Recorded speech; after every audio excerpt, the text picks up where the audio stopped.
Welcome to my YouTube channel Lakshya Rajasthan. पिछले video में हमने पढ़ा था राजस्थान के एकीकरण की क्या पृष्ठभूमि है और इसी पृष्ठभूमि से हम आगे चलते हुए आज देखेंगे राजस्थान के एकीकरण का प्रथम चरण। दोस्तों, पिछला वीडियो देखने के लिए मैंने डिस्क्रिप्शन में लिंक दिया है, आप वहां से वीडियो देख सकते हैं। अदरवाइज आप चैनल सब्सक्राइब करें और वीडियो देख सकते हैं। तो दोस्तों, राजस्थान का जो एकीकरण है इसका वीडियो जो हमने 2 पार्ट में बनाए हैं। एकीकरण पढ़ने से पहले हमें थोड़ा सा पीछे चलना पड़ेगा। देखिए, एक वायसराय थे लॉर्ड लिनलिथगो। जी हाँ, लिनलिथगो वायसराय हुए। इन्होंने सबसे पहले एक मंशा प्रकट की थी कि जो देसी रियासतें हैं उनको सभी को एक मंच पर आना चाहिए।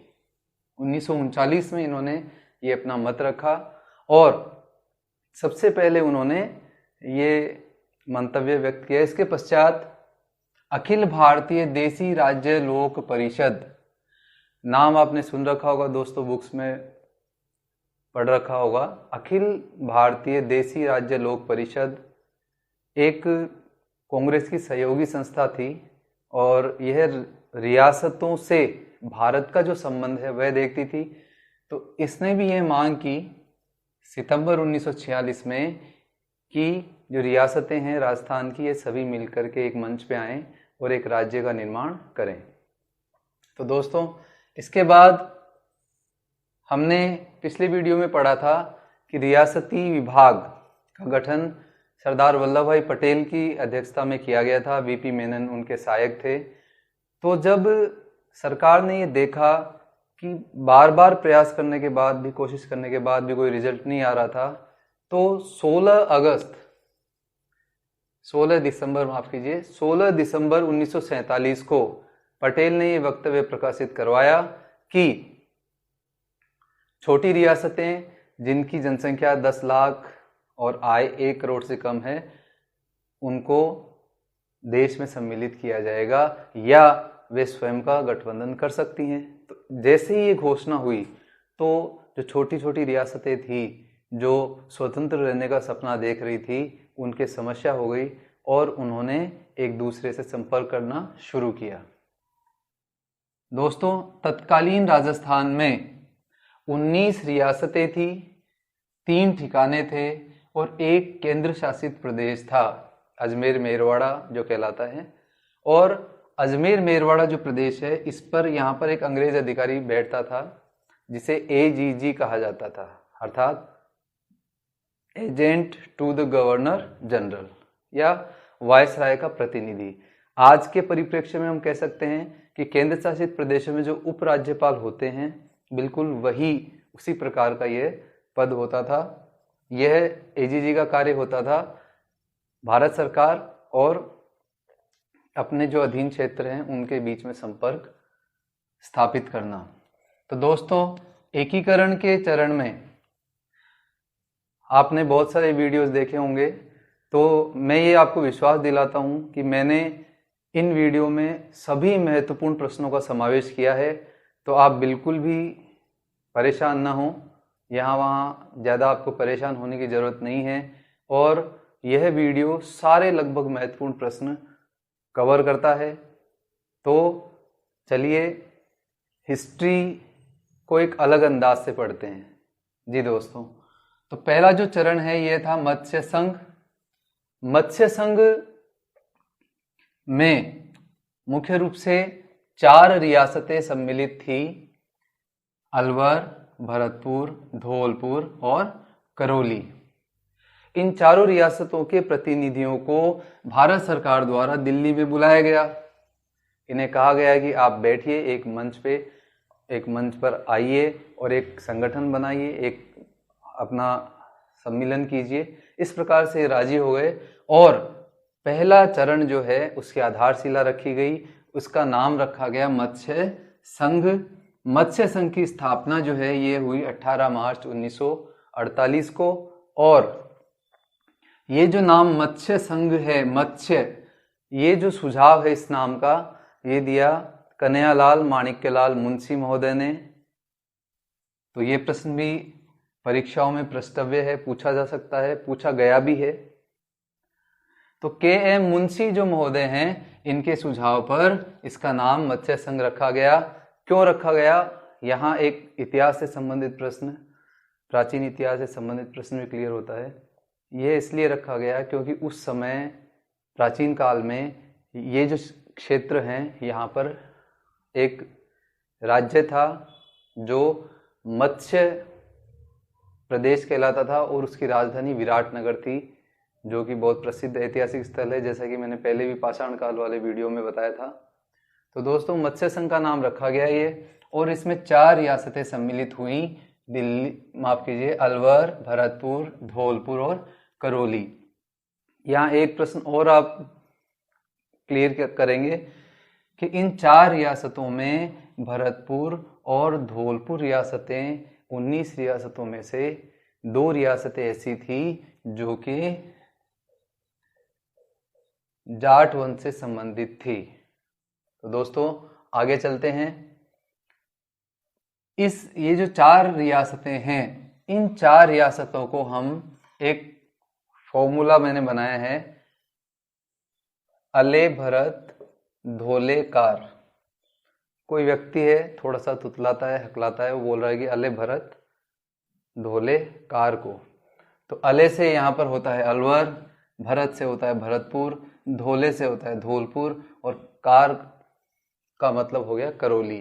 ABCD भी हम याद रख सकते हैं इसमें, अलवर, भरतपुर, C से करौली और D से धौलपुर। तो 18 मार्च 1948 को इसकी शुरुआत हुई, इसकी स्थापना हुई। अलवर के नरेश, तत्कालीन नरेशों के नाम आपको याद रखने हैं। दोस्तों मैंने बहुत सारे कंटेंट्स देखे हैं, उनमें अधिकतर में राजाओं के नाम नहीं मिलते हैं। आपको ये याद रखना है क्योंकि जैसे जैसे परीक्षाएं अब हो रही हैं आगे, उनमें जो स्तर है वो स्तर कठिन से कठिन होता जा रहा है। तो आपको सारी जानकारी होनी चाहिए किसी भी टॉपिक की। तो अलवर में उस समय राजा तेज सिंह का शासन था। अलवर के साथ ही एक ठिकाना भी जुड़ रहा था यहाँ, निमराना। इसके बाद भरतपुर के एक शासक थे, उनका नाम था ब्रजेंद्र सिंह। धौलपुर के शासक थे उदयभान सिंह, और करौली के थे गणेश देव पाल। चारों नाम याद रखने हैं दोस्तों, अलवर के तेज सिंह, भरतपुर के ब्रजेंद्र सिंह, धौलपुर के उदयभान सिंह और करौली के गणेश देव पाल।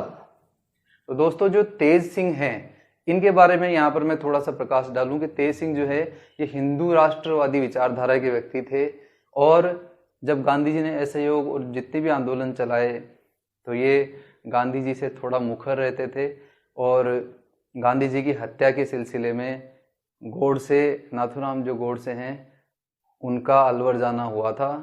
और अलवर जब ये गए तो उससे संपर्क इनका हुआ, इस कारण से बाद में एक जांच भी बिठाई गई गांधी जी की हत्या के बाद। तो इस प्रकार तेज सिंह हैं, थोड़े नेशनलिस्ट थे, हिंदू नेशनलिज्म इनमें था। ब्रजेंद्र सिंह और उदयभान सिंह और गणेश देव पाल। दोस्तों यहाँ ये 3 नाम हम बार बार पढ़ेंगे आगे। तो करौली का नाम हमें बहुत कम मिलता है, तो इसको हम कैसे याद कर सकते हैं कि अभी हमने याद किया था कि अले भरत धोले कार। तो ये जो कार थी, इस कार में हमें क्या करना है, गणेश जी को बिठाना है। सिंपल सी है, हम जो भी कार होती है उसमें हमारे जो आराध्य हैं उनको स्थापित करते हैं। तो कार में किसको स्थापित किया गया है, गणेश जी को। तो इस प्रकार गणेश देव पाल। आप देखते होंगे कि मैं हर वीडियो में कुछ शब्दों को रिलेट करता हूँ। दोस्तों यह बहुत ज़रूरी है, और ये एक साइकोलॉजिकल ट्रिक है, एक मानसिक मस्तिष्क से संबंधित ट्रिक है। जब शब्द हम सबसे पहले पढ़ते हैं, यदि हम उसी को उसी समय दूसरे शब्द से रिलेट कर दें, तो जब भी हम उसको आगे दोबारा पढ़ेंगे तो वो हमें बहुत अच्छे से याद होता है और हमारा कन्फ्यूजन दूर हो जाएगा। तो आगे भी मैं हर वीडियो में ये करता रहूँगा, तो आप भी ये करें, उससे आपको लाभ होगा और कन्फ्यूजन की स्थिति नहीं बनेगी। तो इस प्रकार चारों रियासतों का सम्मिलन हो रहा था, तो प्रधानमंत्री पद बनाया गया प्रधानमंत्री पद दिया गया शोभाराम कुमावत को। तो शोभाराम कुमावत को प्रधानमंत्री का पद दिया गया और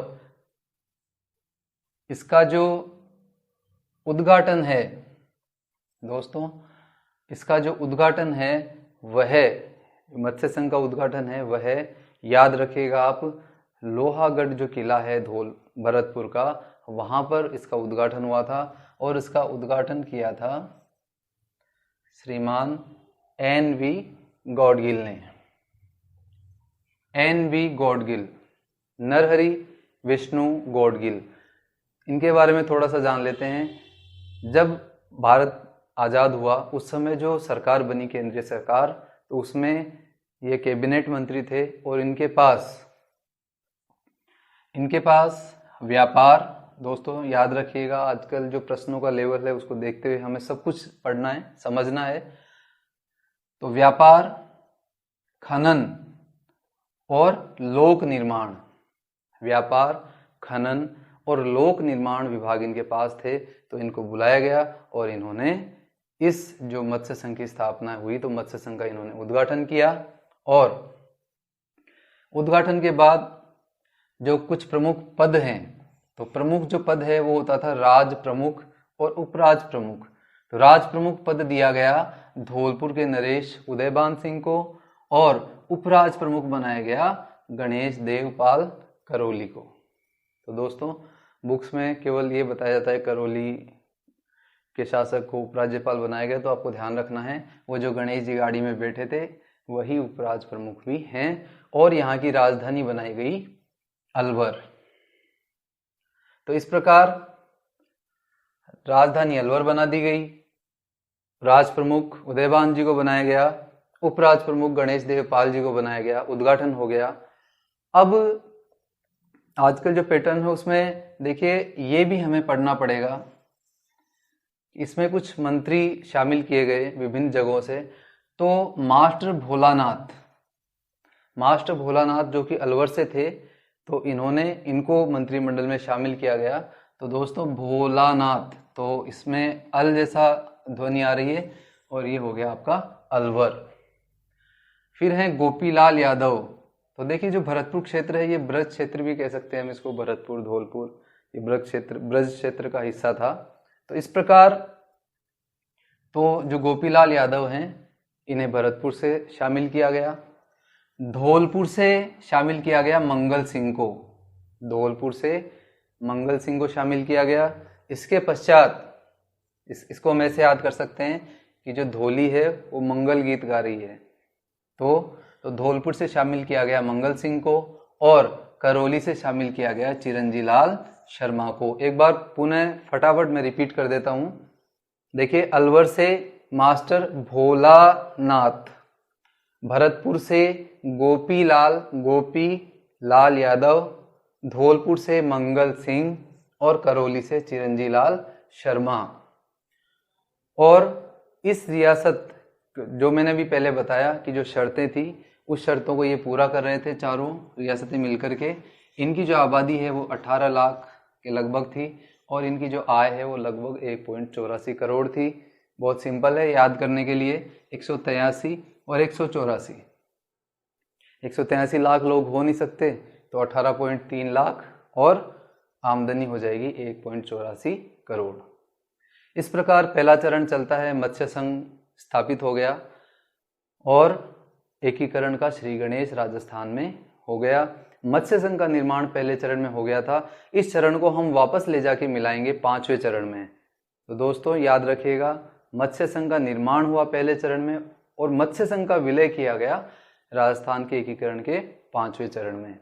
तो इस प्रकार हम दूसरे चरण में प्रवेश करते हैं। दूसरे चरण को नाम दिया गया राजस्थान संघ, संयुक्त राजस्थान आदि।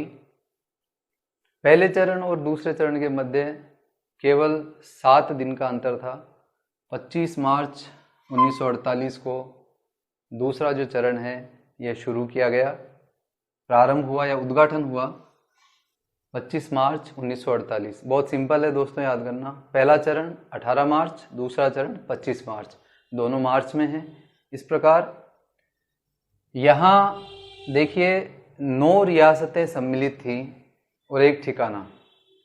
तो 9 रियासतों को हम एक बार देखते हैं। उससे पहले हम ये जान लें कि रटने से ज़्यादा हमें समझना ज़रूरी है दोस्तों। यदि हम तर्क के आधार पर पढ़ेंगे तो हमें स्थायी याद होगा, और अगर हम रट कर पढ़ेंगे तो हमारा जो ज्ञान है वो अस्थायी होगा, हम थोड़े दिन बाद उसे फिर भूल जाएंगे। तो यहाँ हम देखते हैं कि हाड़ौती में कोटा, झालावाड़ और बूंदी तीन रियासतें आती थी उस समय। तो देखिए कोटा पहला, दूसरा झालावाड़ दोस्तों, यहाँ एक और प्रश्न बनता है कि झालावाड़ जो है यह नवीनतम रियासत थी और इसका निर्माण अंग्रेजों ने किया था। इसका जो नाम है झालावाड़, ये नाम पड़ा जालिम सिंह जी के कारण, जो कोटा का जो प्रशासन है उसको देखते थे। तो जालिम सिंह और अंग्रेजों के मध्य बहुत अच्छे संबंध थे। तो इस प्रकार सबसे नवीनतम रियासत है ये, याद रखिएगा दोस्तों, सबसे नवीनतम रियासत है। इसके बाद बूंदी, तो 3 हो गए, कोटा, झालावाड़ और बूंदी, या कोटा, बूंदी, झालावाड़। 3 मैंने लिए हैं वागड़ क्षेत्र। देखिए यहाँ एक और क्वेश्चन क्लियर होता है, वागड़ का मतलब क्या होता है? वागड़ का मतलब है प्रतापगढ़, डूंगरपुर और बांसवाड़ा। प्रतापगढ़, डूंगरपुर और बांसवाड़ा में एक, जो मैंने शुरू में बताया आपको कि 3 ठिकाने थे। पहला ठिकाना अलवर के साथ यहाँ निमराना पहले चरण में हो गया। दूसरा ठिकाना कुशलगढ़ था जो वर्तमान में दक्षिणी बांसवाड़ा में है। तो ये जो ठिकाना है यह भी इनके साथ सम्मिलित हो गया। तो 3 हाड़ौती और 3 हो गए वागड़ के। इसके पश्चात 3 रियासतें बचती हैं और वो हैं शाहपुरा की टोकरी। जी हाँ दोस्तों, शाहपुरा की टोकरी बहुत सिंपल है। 3 हाड़ौती, 3 और 3 वागड़ 6 और शाहपुरा की टोकरी। शाहपुरा की टोकरी, शाहपुरा 7, किशनगढ़ 8 और टोंक 9। तो इस प्रकार 9 रियासतें मिली और इन्होंने राजस्थान संघ का निर्माण किया। यहाँ पर और 2 क्वेश्चन बनते हैं। शाहपुरा जो रियासत थी यह क्षेत्रफल में सबसे छोटी रियासत थी, याद रखिएगा। क्षेत्रफल में सबसे छोटी रियासत का नाम शाहपुरा, और एकमात्र राजस्थान की उस समय मुस्लिम रियासत थी टोंक। तो दोस्तों टोंक जो रियासत थी ये मुस्लिम रियासत थी। और इस प्रकार जो 9 रियासतें हैं, अब हम इनके थोड़े जो शासक हैं इनके नाम देखते हैं। कोटा नरेश भीम सिंह, ये मोस्ट है क्योंकि इन्हें राज प्रमुख का पद दिया गया था। तो जहां पहले चरण में राज प्रमुख धौलपुर के शासक को बनाया गया था, उदयभान जी को, वहीं दूसरे चरण में जो राज प्रमुख बनाया गया वो बनाया गया कोटा नरेश भीम सिंह को। इसको रटने की जरूरत नहीं है दोस्तों, क्योंकि आप देखोगे 9 रियासतों में वर्तमान परिप्रेक्ष्य में देखते हैं। तो मैं यदि आपसे एक प्रश्न पूछूं कि बताइए इनमें सबसे विकसित शहर कौन सा है, तो आपका जवाब होगा शायद कोटा। तो ऑब्वियसली कोटा के जो शासक हैं भीम सिंह, इन्हें राज प्रमुख बनाया गया। झालावाड़ के शासक थे हरीशचंद्र, याद रखिएगा दोस्तों, ये नाम बहुत कम मिलता है। हरीशचंद्र झालावाड़ के। बूंदी के शासक थे बहादुर सिंह। बूंदी के शासक थे बहादुर सिंह, ये बहादुर थे। इन्होंने कहा कि कोटा को आप राज प्रमुख कैसे बना सकते हैं, कोटा तो हमारे में से ही निकला है। और एक यदि कहें कि जननी बूंदी ही थी कोटा की, तो कोटा से ही बूंदी से ही कोटा का निर्माण हुआ था। तो दोस्तों बहादुर सिंह ने जिद की, इस कारण से इन्हें भी एक पद मिला और उस पद का नाम रखा गया उपराज प्रमुख। इसके बाद प्रतापगढ़ के शासक का नाम है अंबिका प्रसाद। प्रसाद और प्रतापगढ़, इसे हम कनेक्ट कर सकते हैं। प्रतापगढ़ के शासक का नाम था अंबिका प्रसाद। इसके बाद डूंगरपुर के लक्ष्मण सिंह, तो लक्ष्मण सिंह जी हैं वो डूंगर स्थानीय भाषा में हम कहते हैं पहाड़ को, तो ऐसे भी हम कनेक्ट कर सकते हैं। तो लक्ष्मण सिंह हैं, इन्होंने भी जिद करी और इन्होंने भी कनिष्ठ राज प्रमुख का पद प्राप्त किया। इस प्रकार बांसवाड़ा जो है, तो बांसवाड़ा के शासक थे उस समय चंद्रवीर सिंह, बांसवाड़ा के शासक थे चंद्रवीर सिंह।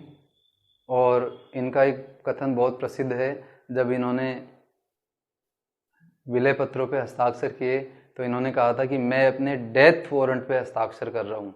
तो आप इनकी मनस्थिति समझ सकते हैं कि इन्होंने कितने अनबने मन से यह किया होगा। तो दोस्तों, बांसवाड़ा के शासक थे चंद्रवीर सिंह। इसी प्रकार शाहपुरा के शासक थे उमेद सिंह, किशनगढ़ के शासक थे सुमेर सिंह और टोंक के शासक थे फारूक अली। ये नाम आप अच्छे से याद कर लीजिए दोस्तों, क्योंकि अब जो परीक्षा का स्तर है, यदि बहुत हार्ड प्रश्न आते हैं तो इससे बाहर प्रश्न नहीं आएंगे, ऐसा मेरा विश्वास है। तो देखिए, एक बार फटाफट रिवाइज कर लेते हैं। कोटा के भीम सिंह राज प्रमुख बनाए गए, झालावाड़ के हरिश्चंद्र, बूंदी के बहादुर सिंह को उपराज प्रमुख बनाया गया, और प्रतापगढ़ के शासक अंबिका प्रसाद, डूंगरपुर के लक्ष्मण सिंह और बांसवाड़ा के चंद्रवीर सिंह, और इसी प्रकार शाहपुरा के उमेद सिंह और किशनगढ़ के सुमेर सिंह और टोंक के फारूक अली, जो कि मुस्लिम रियासत थी। तो इस प्रकार जो 9 रियासतें हैं और एक ठिकाना है, इसका मिलन हुआ, इनका एक संघ बना, और ये संघ बना 25 मार्च को। यहाँ प्रधानमंत्री का पद दिया गया गोकुल लाल असावा, याद रखिएगा, गोकुल लाल असावा। पहले प्रधानमंत्री हैं शोभाराम और दूसरे हैं गोकुल लाल असावा। राजधानी, ऑब्वियसली जैसे मैंने भी बताया कि कोटा बड़ा शहर है, तो राज प्रमुख का पद और राजधानी इन्हें दिया गया, और इसका उद्घाटन भी गाडगिल महोदय द्वारा किया गया। गाडगिल महोदय ने अपने कार्यकाल में बहुत सारे बांध बनवाए। बांध बनवाने का जो कार्य है ये इनके हाथ में था। तो विकास के जो कार्य हैं बहुत इन्होंने करवाए थे। इनके पास विभाग थे 3, जैसा मैंने भी बताया। और इन सम्मिलित रियासतों की जो जनसंख्या है वो 23.5 लाख और इनकी आय थी 2 करोड़ रुपए। तो दोस्तों, इस प्रकार हम 2 चरण पूरे करते हैं। पहला चरण मत्स्य संघ और दूसरा राजस्थान संघ, 18 मार्च और 25 मार्च। इनको याद करने में हमें अधिकतर समस्या ये आती है कि हमारे कन्फ्यूजन होता है। तो कन्फ्यूजन न हो इसके लिए मैं आपको एक तरीका बताता हूँ। आप चौथा चरण अच्छे से एक सारणी बना के याद कीजिए, ऊपर के 3 चरण अलग याद कीजिए और बाद वाले चरण बहुत सिंपल है। तो इस तरीके से आपको पूरा एकीकरण याद हो जाएगा। तो इस प्रकार अब हम चलते हैं तीसरे चरण की ओर। तृतीय चरण बहुत सिंपल सा है, क्योंकि इसमें केवल और केवल एक रियासत का विलय हुआ था। जो पूर्व का चरण था उसमें 9 रियासतें सम्मिलित थी और एक ठिकाना था। उस समय उदयपुर से बातचीत चल रही थी, वार्तालाप चल रहा था। उदयपुर को भी कहा गया कि आप आइए और आप विलय होइए। लेकिन जैसे कि हम जानते हैं कि मेवाड़ जो रियासत या उदयपुर कहें हम, वह अपने वैभव के लिए और अपनी स्वतंत्रता के प्रति लगाव के लिए हमेशा जानी जाती है। तो वहाँ के जो महाराणा भूपाल सिंह हैं वो सहमत नहीं हुए और इस प्रकार मजबूरन जो रियासती विभाग है उसको उदयपुर को छोड़ते हुए पिछला जो चरण है वो पूरा करना पड़ा। लेकिन बाद में भूपाल सिंह ने देखा कि अब स्थिति बिगड़ने वाली है और अब विलय होना ही है, तो उन्होंने एक पत्र लिखा। यह पत्र 23 तारीख को उन्होंने संपर्क किया, लेकिन तब तक जो दूसरा चरण है उसके उद्घाटन की सारी तैयारियां हो चुकी थी और इस कारण से अब यह संभव नहीं था कि उसी चरण में इसे सम्मिलित किया जाए। और इस प्रकार से एक पृथक चरण इसके लिए निर्मित किया गया और यह हुआ 18 अप्रैल 1948। एक बार मैं पुनः बहुत फास्ट रिकेप करता हूँ। पहला चरण 18 मार्च, दूसरा चरण 25 मार्च, तीसरा चरण 18 अप्रैल। तो दोस्तों बहुत सिंपल है, 18 मार्च, 25 मार्च, 18 अप्रैल। पहले 7 दिन का फर्क है और पहले और तीसरे में 1 महीने का फर्क है। तो इस प्रकार यहाँ एक और क्वेश्चन है कि जो उदयपुर रियासत है ये सबसे प्राचीन रियासत और प्रतिष्ठित रियासत थी। तो इसीलिए जाहिर सी बात है, जब हमारे घर में शादी होती है तो जब हम किसी बड़े को बुलाते हैं तो उनको थोड़ा मनाना पड़ता है और वो कुछ शर्तें भी रखते हैं। तो ऐसे ही भूपाल सिंह जी ने भी कुछ शर्तें रखी। प्रधान थे उनके सर राम मूर्ति, उनके द्वारा उन्होंने रियासती विभाग को या भारत सरकार के सामने 3 शर्तें रखी। पहली शर्त थी उनकी कि मुझे जीवन भर राज प्रमुख बनाया जाए। दोस्तों, पहली शर्त थी उनकी कि जीवन भर राज प्रमुख का पद दिया जाए। दूसरी उनकी शर्त थी कि प्रीवी पर्स एक पेंशन होती थी, ये भी प्रश्न परीक्षा में आया हुआ है कि प्रीवी पर्स जो है, ये जो राजाओं को जो रियासतें सम्मिलित हुई उनको जो पेंशन शुरू की गई वो प्रीवी पर्स कहलाई। मैं एक बहुत शॉर्ट वीडियो आगे डालूंगा, उसमें केवल प्रीवी पर्स के बारे में 2-4 मिनट का वीडियो होगा, तो आप उसमें समझ पाएंगे। तो ये जो पेंशन है इसकी मांग उन्होंने रखी 20 लाख रुपए। तो इस प्रकार अब सरकार के सामने संकट हो गया, क्योंकि बाकी जितने राज्य थे, रियासतें थी, उनको इतनी प्रीवी पर्स नहीं दी जा रही थी, लेकिन उदयपुर को सम्मिलित करना भी जरूरी था। तो एक हिंदी में कहावत है कि सांप भी मर जाए और लाठी भी न टूटे, नियम भी नहीं टूटे और 20 लाख रुपए भी दिए जाएं। इस शर्त को पूरा करने के लिए सरकार ने एक रास्ता निकाला।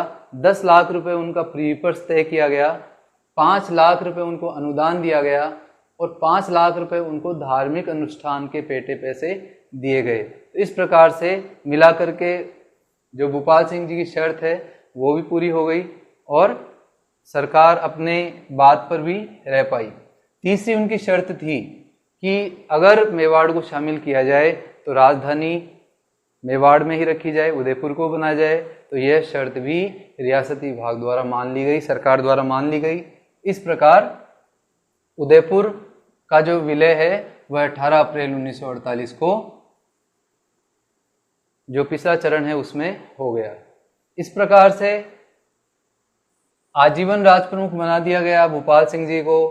कोटा के नरेश थे, मैंने पहले भी बताया आपको कि कोटा नरेश भीम सिंह, तो उन्हें वरिष्ठ उपराज प्रमुख बनाया गया क्योंकि जो पहले राज प्रमुख थे। और बूंदी के बहादुर सिंह और डूंगरपुर के लक्ष्मण सिंह, इनको बनाया गया कनिष्ठ राज प्रमुख। तो याद रखिएगा दोस्तों, तीसरे चरण में एक उपराज प्रमुख, एक राज प्रमुख और 2 कनिष्ठ उपराज प्रमुख हैं, बूंदी के बहादुर सिंह और डूंगरपुर के लक्ष्मण सिंह। इस प्रकार अब जो प्रधानमंत्री का पद था यहाँ, वो दिया गया माणिक्यलाल वर्मा को। माणिक्यलाल वर्मा बहुत प्रसिद्ध हस्ती रहे हैं भारतीय स्वतंत्रता संग्राम में, इनके बारे में हम आगे चर्चा करेंगे। और इसका उद्घाटन किया गया जवाहरलाल नेहरू द्वारा। तो दोस्तों, जवाहरलाल नेहरू खुद इस चरण का उद्घाटन करने आए, तो इससे हम उदयपुर रियासत का महत्व समझ सकते हैं। महाराणा प्रताप से ये चला आ रहा था कि जब अमर सिंह के समय मुगलों से जब संधि की गई तो मुगल जो दरबार था उसमें भी पर्याप्त सम्मान दिया गया था और ये तय किया गया था कि इनसे मेवाड़ से कोई वैवाहिक संबंध स्थापित नहीं होंगे और राजकुमार कर्ण सिंह वहाँ जाएंगे। तो इस प्रकार जो वो प्रतिष्ठा बनी चली आ रही थी वो यहाँ भी बनी रही और उदयपुर की जो सारी शर्तें हैं वो मान ली गई। तो नेहरू जी स्वयं आए यहाँ पर। तो यहाँ दोस्तों एक प्रश्न बनता है, बहुत इंटरेस्टिंग, हो सकता है आपको आगे की परीक्षाओं में दिखे।